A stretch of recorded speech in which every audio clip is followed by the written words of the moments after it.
right, great. Well, let's get started here. Hey, everybody who is here. Just somebody put in the chat if you can hear my audio okay. We're going to get started here. We're talking about bucket drumming and kind of get you started here, ready to go for the school year. All right. Okay, so welcome everybody. My name is David Byra. I've been teaching bucket drumming for about 15 years now. And I've kind of done this in a bunch of scenarios with little kids, with old kids, with kids who are into it, with kids who are not into it. And so it's something which I've done in the best of situations and the worst. And some of the challenging situations I've been in is teaching at multiple schools during the day and, teaching on different floors of the building, being on a cart, taking the elevator. And so I've done this in a lot of scenarios. Hopefully what I've learned and the mistakes I've made can be to your advantage. Some of you are probably here and have not taught bucket drumming before. Some of you may have taught it. Some of you may even be familiar with kind of my approach to it. And the hope is everybody leaves with something new and feels a little bit more confident about this school year getting started. So kind of the first thing to just think about is you're not going to screw this up. That's like point number one. There's no real way to screw up teaching bucket drumming. There are ways to make it really good, and so we'll focus on those. But just don't worry about screwing this up. Today we're going to talk real quick, like I said, 30 minutes or less here, gear, volume, and lesson plan. What stuff you need, how to control volume, and then how to teach in a way which is really effective. Because these are kind of like the main things that come up on Facebook over and over and over again. Where do I get buckets? How do you make it quieter and this kind of thing? So hopefully this will cover some of those issues for all of you. So the first thing is what do you need? Well, bare minimum, you need some buckets and you need some sticks. There's a lot of good places to source both of those. So first rule is you need only 12 buckets. And this is to save your ears, to save your students' hearings, and it also just makes life a lot easier. So you need about 12 buckets, and I'll explain why later. You might need less, but you can get them at big box stores like Home Depot or Lowe's, or maybe your local True Value or Ace Hardware. Usually if you walk in with a letter on school, letterhead, maybe signed by somebody, it seems important. If you bring that in, you go to the customer service area and ask them. Usually it works out. And so usually this letter just says something to the effect of, I'm a music teacher, I teach a nonprofit, this is what I want to do, this is what I'm looking for. And there are a bunch of these letters floating around Facebook, so feel free to just kind of search those. Now, if we take a look here, we can see some other sources. So walking into a hardware store is a good choice. At your school is another great free option. And the place you could go to at your school is going to be the cafeteria. And you talk with those folks, they get a lot of their condiments and stuff in the kitchen in 5-gallon buckets. So you tell them a month ahead of time, usually they can just kind of keep a stack going for you. And you can go pick them up, hose them out, and there's a bunch of free buckets right there. Going to restaurants and local shops is another place to get free buckets. And worst case scenario, a bucket costs like $3 at a hardware store. So if you're looking for 12 buckets, we're talking about like under $40 for a class full of instruments. So I would not plan on paying for buckets, but know that even last resort, even if you have to, is not going to be that big of a deal. Now, besides, oh yeah, by the way, these slides I'm going to be using, all have links on them, and at the end I'll give you a chance, if you want, I can email you all of these slides. So don't feel like you have to frantically write stuff down. So besides getting buckets, you gotta get some sticks. People use all sorts of sticks. The three main I think types of sticks people use are dowels, actual drumsticks, and then rhythm sticks. Now, I use dowels almost all the time, and the reason why I use dowels is they're cheap, they're easy to find, and they're kind of a little sneaky on the volume. What I mean is they're a little bit quieter than drumsticks. You can buy drumsticks really cheap in bricks, and you can buy probably like dozen sticks in a brick for, you know, like $30 or something on Amazon. That's not a bad choice. Here's why I don't use sticks if I have the choice. They're longer, which is harder for little hands to deal with just because there's more leverage involved. They are louder, which I don't necessarily want, and they kind of chew apart buckets faster than I actually want. So drumsticks are fine, no problem there. I use dowels to kind of combat those issues. So these are 1/2-inch dowels, just, you know, like wooden dowels, and I'll buy them at the hardware store in long lengths. You can try to maybe get them to donate some dowels to as well. Cut them off in 12-inch lengths, so 1/2 inches, 12 inches long, and then I wrap them in duct tape. So I go to usually the local surplus store and buy a bunch of duct tape. I have this video here, which you can watch later, of course, that I show you how to wrap sticks. There's many, many ways to wrap sticks. This is just kind of a fast, easy way that I like to do, and it kind of looks cool because you get the barber pole effect or whatever. And so those are where you're going to get your sticks. Now, I said you want 12 buckets max. Well, here's why. I often have my students drum in partners, so that gets me 24 students worth of instruments right there. So 12 buckets to 24 kids, and then you're going to want one pair of sticks per kid. Now, I mean, this year especially, if you're worried about sanitization, you can get a bajillion sticks cheap if you get a whole bunch of dowels, especially donated. And you can probably have each kid has their own personal set of sticks. So if you're looking out for how many sticks do I need, you need a pair of sticks for every kid. Some people, maybe you're comfortable with having like a set of sticks that you can use from class to class. I know this year I'm actually going to be teaching a lot of bucket drumming, and so I'm going to probably be, you know, spending a few nights in front of the TV wrapping sticks in duct tape. All right, so we got sticks.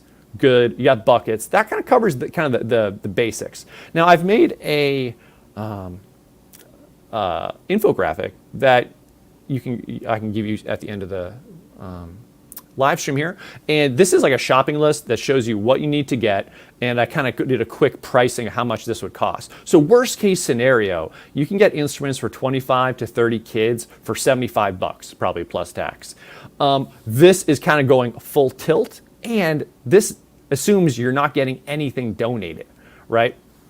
So if we take a look at this, I can show you the other instruments that I use. So just real quick, we have buckets, awesome. Hardwood dowels, sticks, good. So you need this. I love to use other instruments though. People complain about volume, which is completely fair. Like as music teachers, we need to protect our hearing. I use a bunch of other instruments so I don't have as many kids on buckets. So what are some things I use? Well, I mean, the first things first, which is just the easiest thing to use, is just to make some shakers, right? Bottles or cans, fill them with rice or peas or whatever. This instrument, which is super quiet, not super quiet, but compared to a bucket it is. This is my favorite though. This is the secret sauce. This is why it is worth on your Saturday afternoon, you being here, is the corrugated drain pipe scratcher. All right, so forget that measly fish guiro that you probably paid $14.99 for, and we drop it and it breaks like the first time, right? And so this sounds really good. Here's what it sounds like.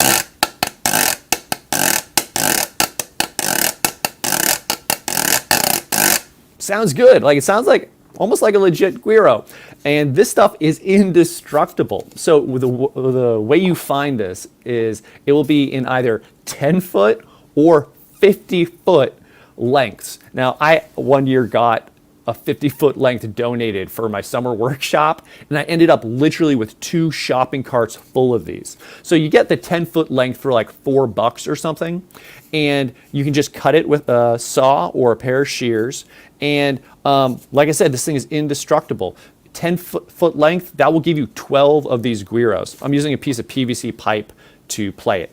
You can use a stick too, but because of the duct tape, it's a little bit more of a muted sound, which, hey, maybe that's what you're looking for. So I'm just using PVC pipe here. I think this is like, if you get 1/2 inch, I think that's good.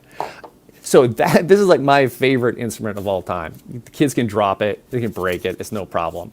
Usually, here's the pro tip, only here on, YouTube, is when you buy this in the 10-foot length and then you cut it up, it's going to be kind of filthy because this stuff is usually stored outside. So you can put it in, disclaimer, I put it in my dishwasher, and it worked. And I did it on just like the rinse cycle on my dishwasher, and it cleaned them perfectly. I didn't have to do anything, and then they were good to go. So there you go, gyros. The last thing I use in order to kind of diversify the timbre and also get kids off of buckets is this is a wine bottle. If the kids ask me what was in it, I just say, don't worry about it. But any sort of glass bottle, and I wrap it in duct tape. Now, the reason why I wrap it in duct tape is these occasionally will break if somebody drops it. And if they're covered in like 3 or 4 layers of duct tape, they don't shatter. You don't get any injuries or anything. But this is what I use instead of a cowbell.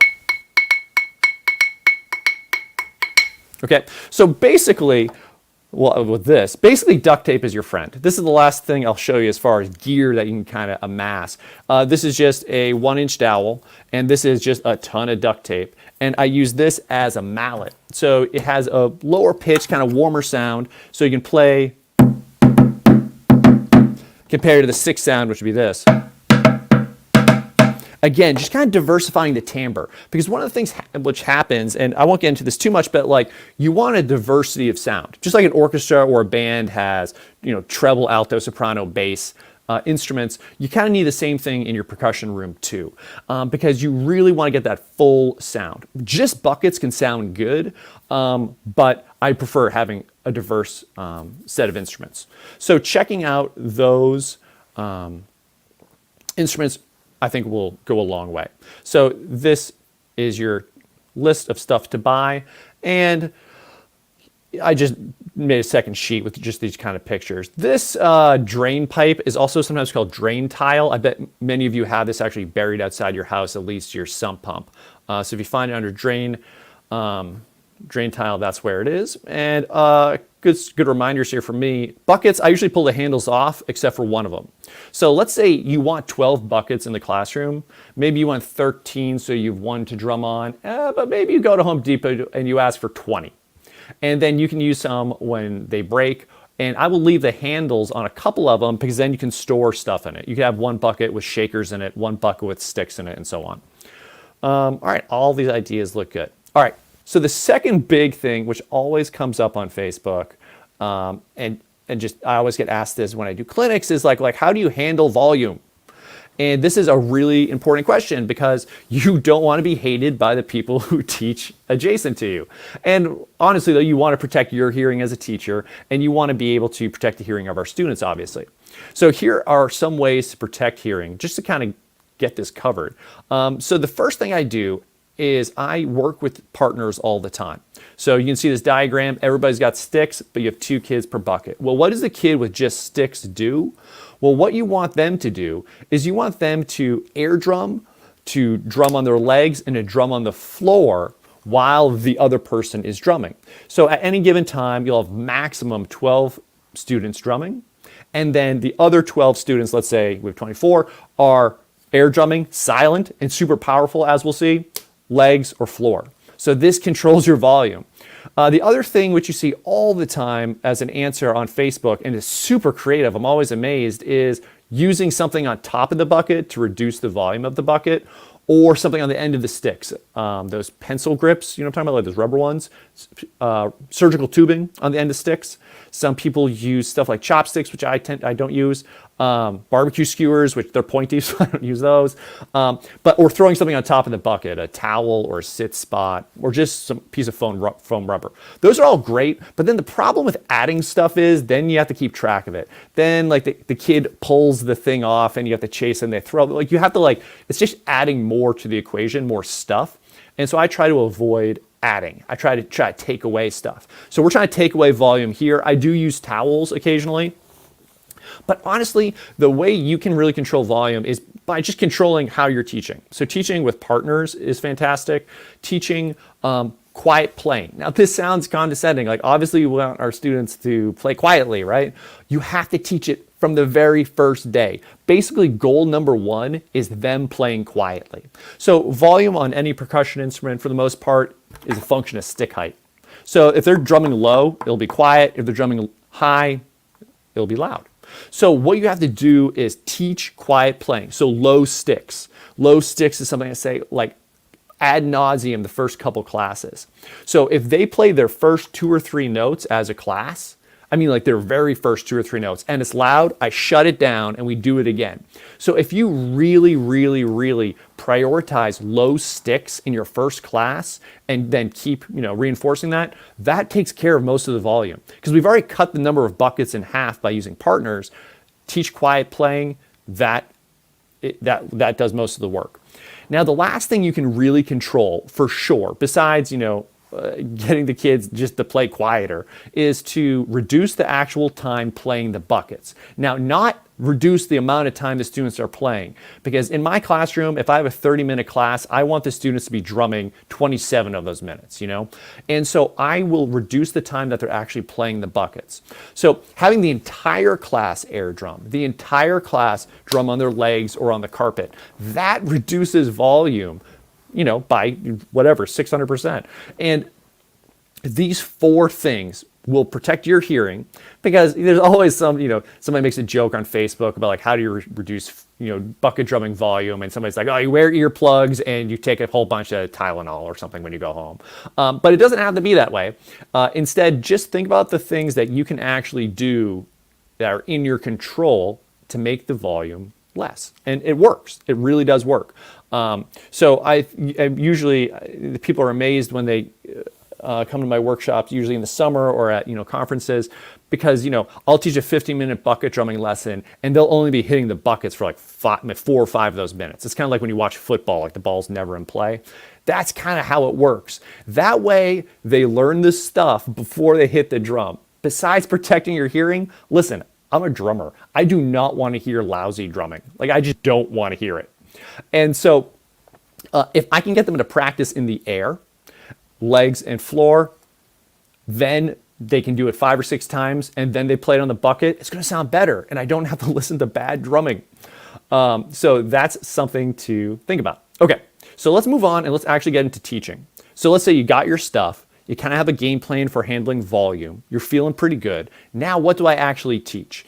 At the beginning, I said there's no wrong way to do this. There's a lot of materials out there now for bucket drumming, and all of them have something to offer. When I wrote my book, it came out in 2014, there really wasn't too much out there, especially too much for the kind of like the K-8, K-12 general music scenario. There's a lot of good stuff out there originally for like, oh, you want to teach a bucket drumming piece to your high school drum line. Well, that wasn't really my gig. This is more of where my approach comes from. So let's take a look at it. My lesson plan format always, doesn't matter the age or how far into it we are, always has 4 parts. So a beginning activity, which is designed to get students to be able to hit stuff with sticks. And when I say stuff, I mean instruments and not people. 2 is some sort of echo activity, which are dangerous because they usually make you think you're doing a better job teaching than you actually are. Technique exercises. Now, this is where usually I get a couple eye rolls from teachers. Is like, while I'm a drummer, I don't really need, I have a master's degree in percussion performance and I have the associated college loans to deal with that. I don't need my 4th graders, 5th graders, 6th graders to be at this level of percussion technique. That's not important at all. I need them to have enough technique in order to play the music that I'm going to teach them. So I'll include whatever technical exercises, which I'll show you some in a minute, that will allow them to be musically successful. And then the bulk of my lesson, and this kind of assumes a 15 to 20 minute lesson here, is the modes. Now, that's just the phrase that I use. When I started doing this, I was just looking around like, what if I had just a bucket to drum on? Musically, what would I do? If you're playing piano, you're talking about, okay, left hand's doing accompaniment, right hand's on the melody. I kind of did the same analysis for bucket drumming. And I came up with 4 different modes, and I'll show 2 of them to you today. And these are just musical ways to play. And this is where you want to spend the bulk of your time teaching. I think this also helps in creating longevity to your bucket drumming unit. Some people kind of find that their students are super excited day 1 and day 2, and then the enthusiasm goes down really off a cliff. If you focus on the music in your lessons, I think you're going to get a little bit further as far as student engagement. Let's take a quick look at this lesson plan, and then I'll do a run through of it, kind of like a laser fast version of it.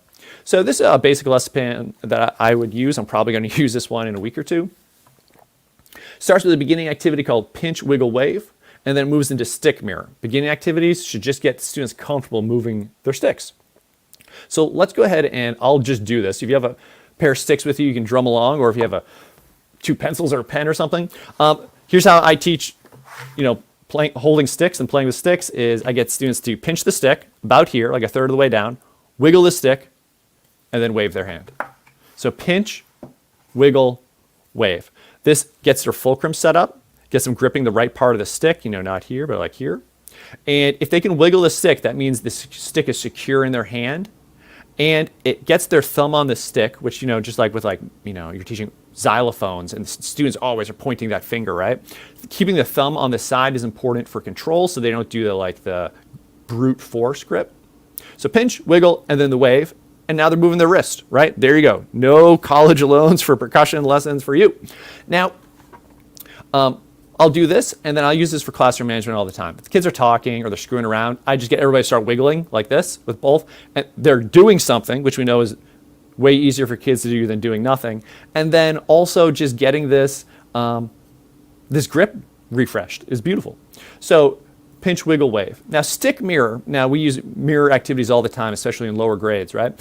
And all I'll do is this, I'll pretend I'm teaching you right now, I guess. I want you to follow my sticks. Pretend you're my mirror.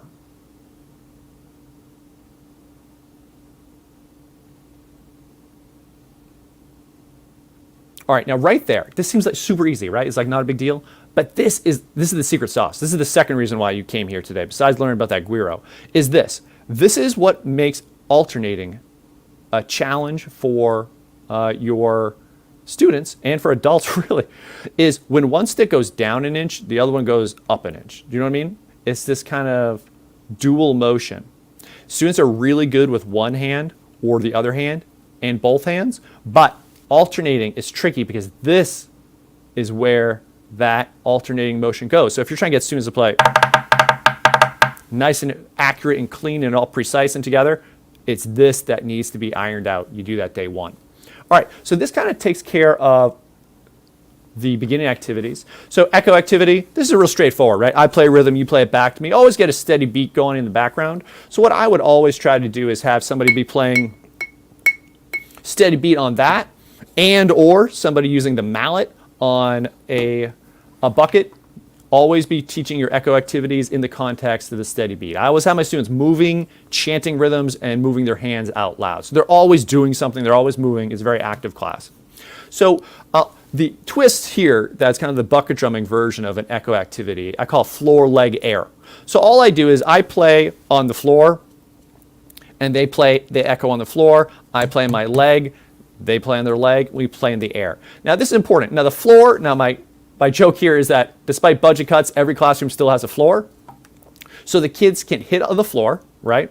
And then they won't miss it. They can't miss it. Here you might miss, you might hit the wrong part. Not gonna miss the floor. Leg, 2 or 3 kids will be like, that hurts. And you're like, now you remember this, because later when I'm like, you're drumming too loud, you're hurting your bucket. So if they can feel it on their leg, later you can adjust that to volume. Now, air is beautiful. This is another sneaky thing, which it took me forever to figure out. But if kids are drumming in the air, it's not like air guitar at all, right? They have to stop the stick, right? It's as if they're imagining an imaginary bucket in the air, and they're stopping their stick. They have to plan where the rhythm is going to be in the air. So think about that. They're looking forward, in their prefrontal cortex about where that beat is going to be. If you have your students air drum a bunch and then you have them actually drum on the bucket, it's going to sound way better on the bucket. It's just not amazing.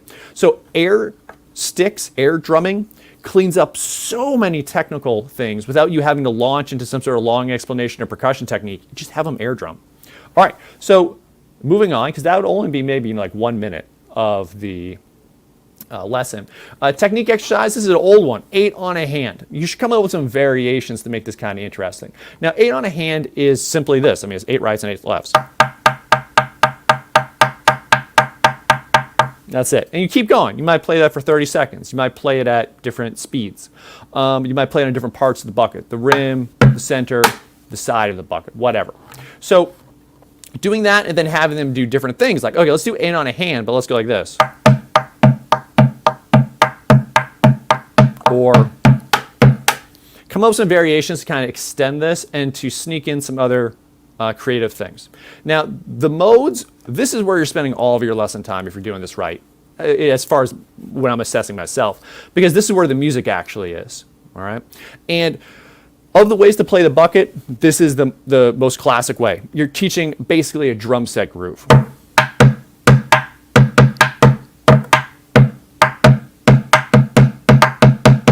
All right, it's basically like a kick snare pattern you might hear in hip hop or country or rock or pop or whatever.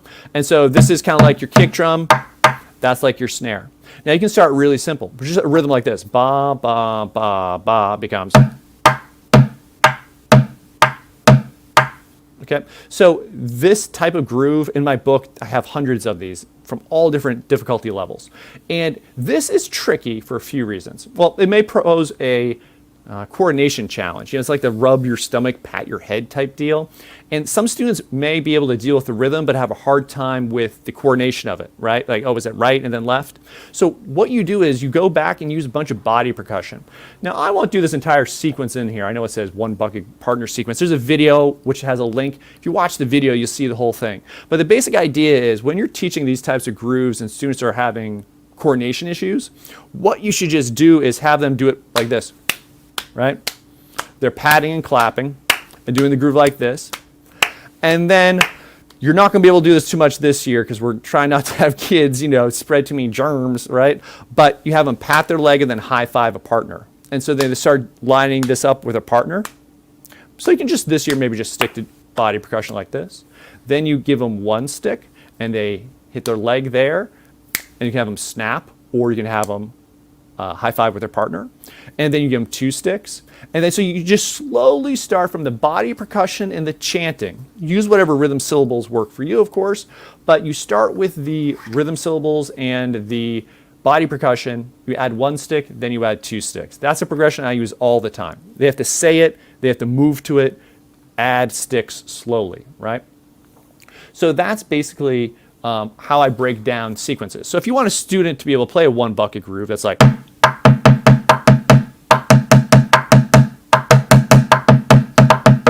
it's going to take a little bit of coordination readiness, but not too much. There's a bunch of stuff on my website about that, so you can check that out. My last one for modes is a unison. This is just like a song. So if you could teach somebody how to play Mary Had a Little Lamb on piano, or to teach any folk song, to a student, you can totally do this. Here's an example of what the unison I teach first thing in September.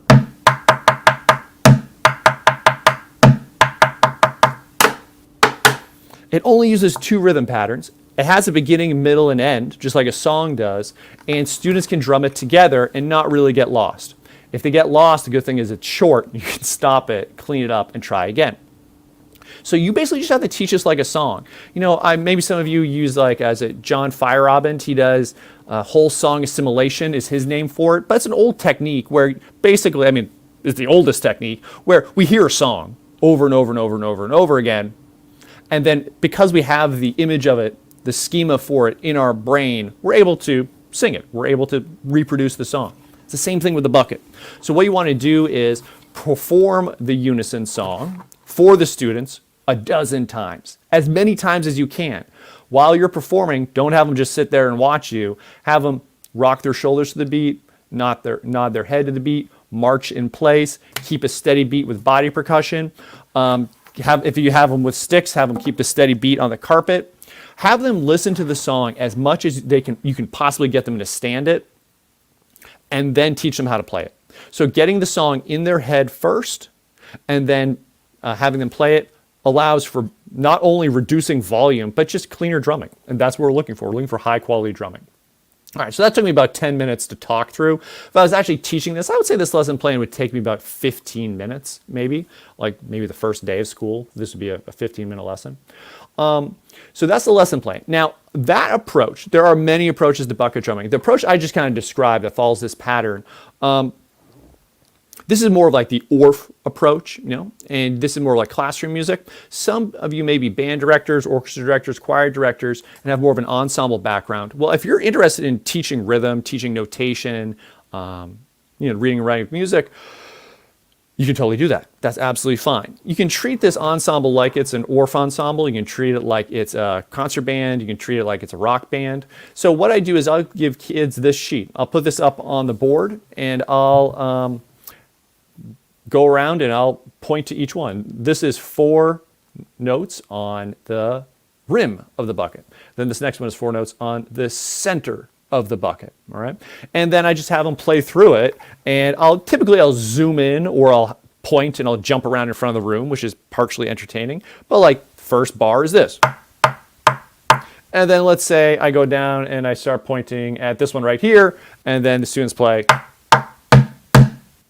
And so just kind of going around with this. This can get students a little bit of readiness with reading. I mean, it doesn't take a lot, right? I can totally use this with 3rd graders, 4th graders, 5th graders. You can use it with high schoolers too. Just basic reading skills right here. Then you move them to some actual pieces of music. So where do you get music? Like I said, there's a lot of music out there right now. Some ways to get started to find music and to teach, and then I'll take any questions, is here's the stuff I have, and it's all free. So I guess we just got to start with that. And you can find other stuff that's out there. So in the top left here, home bucket drumming for beginners. I shot this 2 springs ago, right after we all went to immediate distance learning. And the thing here was there's 6 lessons, and it shows my approach with my lesson plan approach, and it shows it over a series of 6 lessons. You can even use these lessons with your students. I mean, that's why I made them, right? I made them so you could turn them on in class and use them with your students. You could send them home with your students. And it goes through, and students learn I think 1 or 2 unisons, a couple different grooves. The thing which is kind of unique about this though is these are my buddies Drew and Paul, and they play along with you at the end of every lesson. So every lesson has a jam session at the end where you get to play with real musicians. And each lesson I add a new musician, so at the end you got a full band of people playing. Down here, if you're looking for something especially for middle and high school band directors, orchestra directors, choir directors, this piece 7 is an easy bucket drumming duet. You can teach this thing in your sleep, I bet. There's sheet music. If you follow that link, you get the sheet music for free. And there's 2 videos which break down the parts. And so because it's a duet, there's 2 parts. The 12 kids you have on part 1, you can have them work with that video, and the other obviously can work in the other video. It's a really easy duet that you can mangle and change around to meet the needs of your students. Now, at the top right, we have this psychedelic picture. This is a challenge here, the 15-minute bucket drumming challenge. Basically what it is you see the groove up here. You see and hear me play it, and it's kind of set up like a video game. I think there's 6 different levels, and it culminates in a boss level. And the boss level is playing all the grooves back to back to back to back to back, and it takes 15, I think it actually takes 16 minutes to do. But each of those grooves has a different style background track to it. So if you go to my YouTube channel, you'll see in one of the playlists there are bucket drumming background tracks or backing tracks, and they're all sorts of music at different speeds.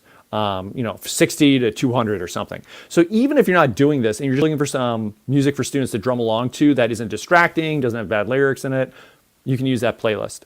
Now, if you want something that's absolutely just like a 100% lock, use this lesson plan in the bottom right-hand corner. The bucket drumming theme and variations. This is, I recorded, I don't know, like 5 or 6 years ago, because I have a lot more hair. I look much younger. I haven't aged via the pandemic or anything. And this is one groove that involves 4 notes. I think it's this one right here. Yeah. And I show how to teach that to students and then create a whole bunch of variations on it.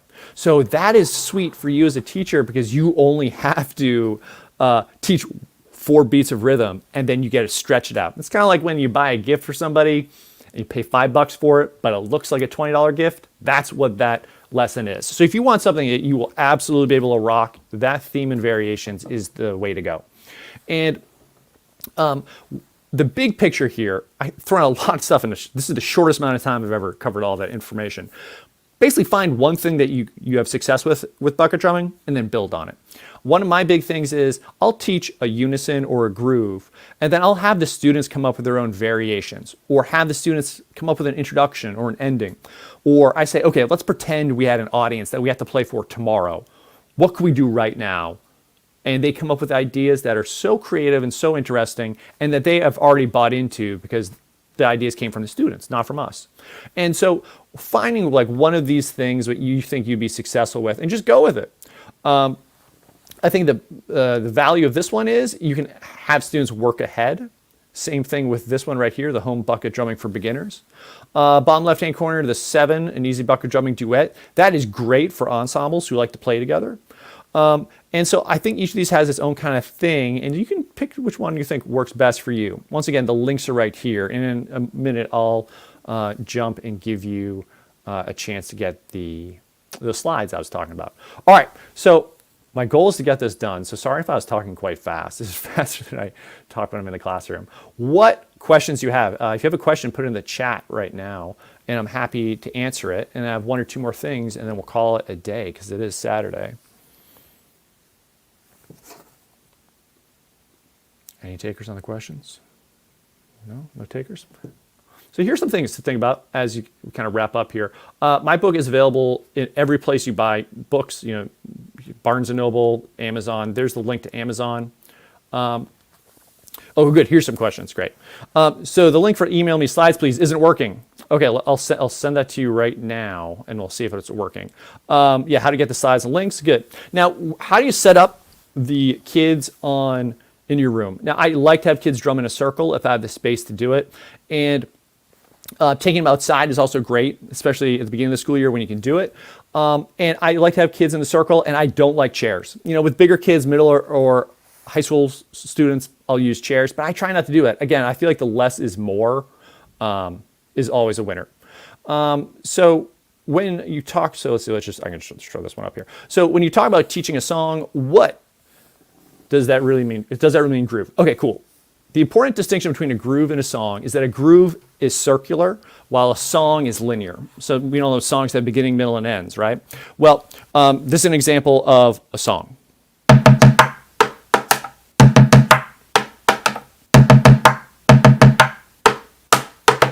This is an example of a groove.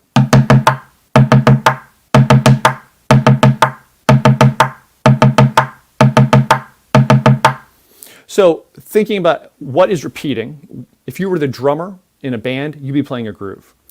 So that distinction is an important one. So thank you, Mindy, for that one. So kids sitting on the floor, took care of that. Youngest groups you have worked with, I've worked with kindergartners. I think, K is tough, but completely doable. I have a couple pieces in the book distinctly for that age bracket. I really feel like with kindergartners, don't even bother with sticks. Use the buckets and have them drum with their hands. And I even have that, I have older kids start with their hands too, especially if they're squirrely. So let's see, this one is a good question. So choreographing a song takes a lot of time. I'm new at this, and are there songs for young children out there with video I can purchase? So there are a few places you can go. There's a couple of good books. They're called like Easy Bucket Drumming. I think Artie Almeida has one. I don't know. So choreographing a song takes a lot of time. It totally does. So I would take, in my book, there are a couple of unisons I have, and like 1 and number 2 are really simple. And you can do that with young children. Video, my website has a ton of video that accompanies the book. So that's one place you can look. So thank you for that question, Kim. And let's see. So Cassie says, do you suggest this as an isolated unit or something that you use throughout the year? You can do either. And the book is set up to talk about that. I typically will do this on like a quarter basis. All right. And so we're thinking, like 8-9 weeks, depending on your school. And I think that is excellent. I also have taught in the past where I teach it for an entire semester. And I think it depends on what the needs of your school and your students and your curriculum are. For me, I have a position at Breck School where I teach where I can kind of fit in and specialize.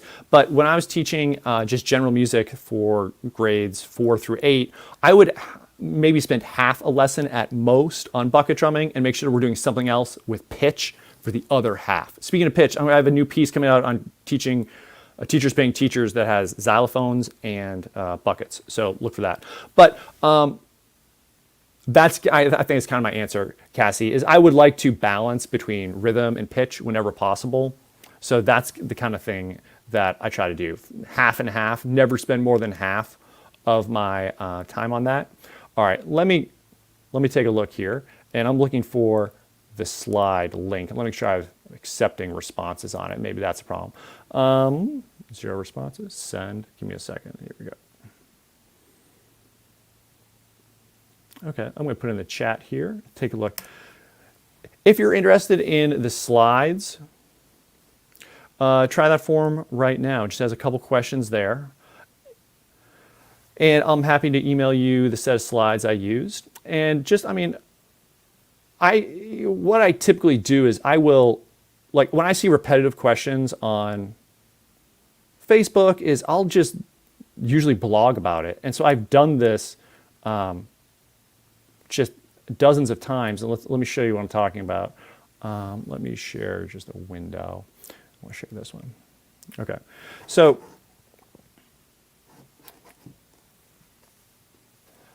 to get started, this is one of the things which I kind of recommend, is this bucket drumming starter pack. And this bucket drumming starter pack has answers to most of the questions that people ask. A lot of stuff we've covered here. And so that's one thing to look for. The other things I have, just kind of keep in mind, the stuff on my website is free and it's robust. Like that lesson, the 6 lessons here, also come with those play-alongs. They come with teaching tips, and they come with all the sheet music. So you want your students to read their stuff there. So this is good for middle school and other students. So those are there as well. And so make sure a lot of your answers are going to be here as well. I think the main thing to be thinking about with all this is find the smallest, most doable thing you can do in your classroom as far as gear, lesson plan, the intensity of the music, and then build from it. Because my experience has been, I'll go in, the less I go in with bucket drumming, the more the kids bring to it. If I have everything scripted and I know how everything is going to go down, I feel like I'm doing a great job teaching. But at the end of the day, I'm probably stifling some student creativity and some just interest. So going in with less stuff would be a great way to be successful there. Okay, so if, this is just a shameless plug, if this was useful to you, if you find any of this stuff on my website useful, feel free to buy me a coffee or send me a couple bucks on Venmo. That would be appreciated. Let's see, I think I have it up here too. Wait, I have to put my head in this window. But yeah, so resources, you can find me on YouTube. My YouTube channel has a ton of stuff there. On my blog, on Twitter, at David Biro, I don't tweet that much. And feel free to get in touch with me at david@thebucketbook.com, and I will respond. I'm happy to help, and happy, if you're in the middle of the school year and things are rough or things aren't going as you planned, I'm happy to kind of troubleshoot with you. So thanks for coming into this live stream. It was great having you here. I hope you have a great, safe, successful, happy school year. Yeah, the last 4 digits of my phone are 1952. There you go. Thank you for that, Bailey. All right, great. Well, I hope you have a wonderful school year. And thanks for coming by. Have a great Saturday. See you later.